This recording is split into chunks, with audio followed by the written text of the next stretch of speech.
Okay ဒီဗီဒီယိုမှာတော့ TikTok မှာပတ်စံရပါတယ်ဆိုတဲ့ဂျပန်ဝေကြီးအကောင့်လာပြီးဖွင့်ပြပေးခြင်းဖြစ်ပါတယ်အဲ့တော့ဂျပန် TikTok အကောင့်နဲ့ပတ်စံချခြင်းတဲ့သူတွေဆိုတော့ဒီဗီဒီယိုလေးကိုစောင့်အောင်ကြည့်လိုက်ပါကျွန်တော်တို့ဒီတစ်ချက်တော့တော့ကြည့်လိုက်အောင်စကားကြီးများနေကြတယ် Let's go အရင်ဆုံးကျွန်တော်တို့ဒီမှာလိုအပ်ချက်ကနှစ်ခုပဲရှိတယ်အဲ့ဒါဘာလဲဆိုတော့ကျွန်တော်တို့ TikTok ကောက်တစ်ခါမှမဖွင့်ဘူးတဲ့ Gmi နဲ့ဟာရီယာဂျန်ဂျန်ဆိုတဲ့ဂျပန် VPN เนาะအဲ့နှစ်ခုပဲရှိဖို့လို့ကြံတာမလို့ဗျာเนาะအဲ့ဒီဂျန်ဂျန် VPN ကိုမရှိသေးဘူးဆို Play Store အရင်ဆုံးတော့တောင်းထားလိုက်ပြီးလို့ရှိရင်ကျွန်တော်တို့ဂျန်ဂျန် VPN ကိုမတင်ခင်မှာကျွန်တော်တို့ Crown နဲ့ကိုအရင်ဆုံးဆက်ရှင်းနိုင်မယ်เนาะဒီအောက်က APP Intro ဆိုတဲ့ဟာလေးတစ်ချက်လောက်ဝင်လိုက်အောင်အရင် Crown အရင်ဆက်ရှင်းနိုင်မယ်เนาะ Story တွေတစ်ချက်လောက်ဝင်လိုက်မယ်ပြီးလို့ရှိရင်ဒီအောက်မှာတွေ့လား clear story ဆိုတာရှိရဒီမှာ clear data okay เนาะ okay လေးချက်လောက်နေလိုက်အဲ့ဒါဆိုရှင်းပြီးသွားပြီ okay ပြန်ထွက်เนาะပြန်ထွက်ပြီးသွားပြီဆိုလို့ရှိရင်ကျွန်တော်တို့ခုနဆွဲလာခဲ့တဲ့ဂျန်ဂျန်ဝူပြန်လေးတစ်ချက်လောက် install သွားတင်လိုက်မယ်ဒီမှာခဏလောက်ဆောက်ပေးလိုက်မယ်နော်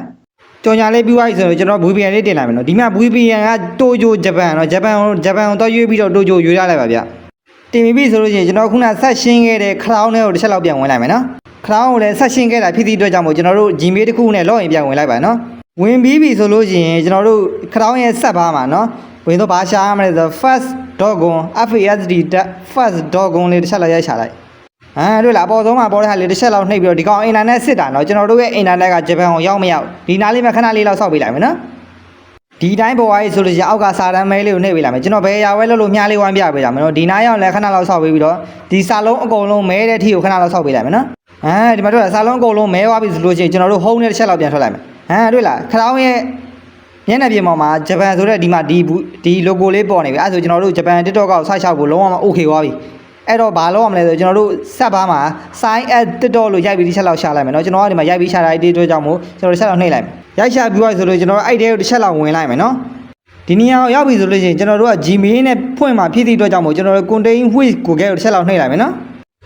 ဒီထဲမှာတော့ကျွန်တော်တို့ Gmail ကိုတစ်ခါမှမဖွင့်ရသေးတဲ့ TikTok ကောက်တစ်ခါမှမဖွင့်ရသေးတဲ့ Gmail ကိုတစ်ချက်လောက်နှိပ်လိုက်မယ်ဗျ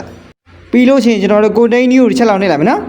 ဒီမှာတော့ကျွန်တော်တို့ကမွေးနေ့ကိုရွေးရမှာဗျာသိလားဒီမှာတော့အသေးကြရင်တော့ဒီမှာ18နှစ်ပြည့်အောင်အသက်ကို18နှစ်ပြည့်အောင်ရွေးလိုက်ပါကိုယ့်တက်မဟုတ်လည်းရပါတယ်ဗျဒါမှမော်ရရေးချင်းလျှောက်လို့ရှိရင်ခက်ခဲမဖြစ်မှာနော်ဒီနေရာမှာတော့ကျွန်တော်တို့တူတဲ့အခရာလေးနှစ်ခုရှာပေးလိုက်မယ်နော်ဒီမှာကျွန်တော်တို့က user name ထည့်လို့ရမထည့်ဘဲနဲ့ကျွန်တော်တို့တစ်ခါတည်းစကစ်လိုက်မယ်နော်တစ်ခါတည်းစကစ်လိုက်ဒါဆိုလို့ရှိရင်ကျွန်တော်တို့ရဲ့ဂျပန် TikTok ကောက်တစ်ကောက်ရောက်ပါပြီကျွန်တော်တို့ရဲ့ Wizin ကဂျပန်ဟုတ်မဟုတ်ကိုကျွန်တော်တို့ရဲ့ Pro High အပေါ်မှာအဆက်လေး30ရှိအဲ့ဒီချက်လောက်တော့နှိပ်ကြည့်လိုက်အောင်နော်ပြီး money အကောက်တဲ့ဝင်အားမှာတွေ့လားဂျပန် TikTok ကဖြစ်သွားပြီလုံးဝမှဂျပန်ဖြစ်သွားပြီပတ်စံရှာလို့ရတဲ့အကောက်ကိုလုံးဝရသွားပြီနော်ပတ်စံမော်တာသေးချင်း6ဘောဘာတွေလိုရလဲမေးရတဲ့သူတွေကတော့ follower 1000နဲ့ view 1000ရှိဖို့လိုရပါတယ်ဗျတကယ်လို့ follower 1000 view 1000ရှိပြီးသားသူတွေအတွက်ကိုလည်းကျွန်တော်ကမနှက်ဖြန့်ကြရင်မော်ရသေးချင်း6တဲ့ဗီဒီယိုထပ်တင်ပေးပါဗျဟုတ်ကဲ့အားလုံးပဲဘက်မှာကျွန်တော်ကတော့ဂျိုလူပါဗျအပြင်က TikTok application မှာ Gmail နဲ့ login ဝင်ပြီးတော့ဂျပန် TikTok ကိုစတင်ပြီးအသုံးပြုလို့ရပါပြီဗျဟုတ်ကဲ့